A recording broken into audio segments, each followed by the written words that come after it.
Hello అండి. మనము ఒక క్యారెక్టర్ గురించి మాట్లాడుకోవాలి. అది బైరీ నరేష్.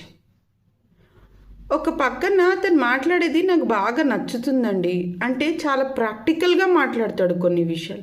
కానీ ఈ మన ఏమంటారు మెయిన్ మీడియాకి వచ్చి దేవుడు లేడు తొక్కలేడు అని అంటే ఏమన్నట్టు? నమ్ముతున్న వాళ్ళు అందరు పిచ్చోళ్ళ. మూఢనమ్మకాల్ని మీరు నిర్మూలించండి, మాకు ఎలాంటి ప్రాబ్లం లేదు, మేము కూడా సపోర్ట్ చేస్తాం. కానీ దేవుడే ఒక మూఢనమ్మకం అంటే ఎలా అండి?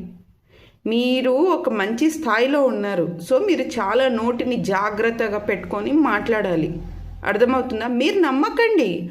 అలా అని మేము నమ్మే ఒక సూపర్ న్యాచురల్ పవర్ గురించి దేవుడు లేడు తొక్కలేడని మీరు ఎలా మాట్లాడతారు? అది తప్పు కదా.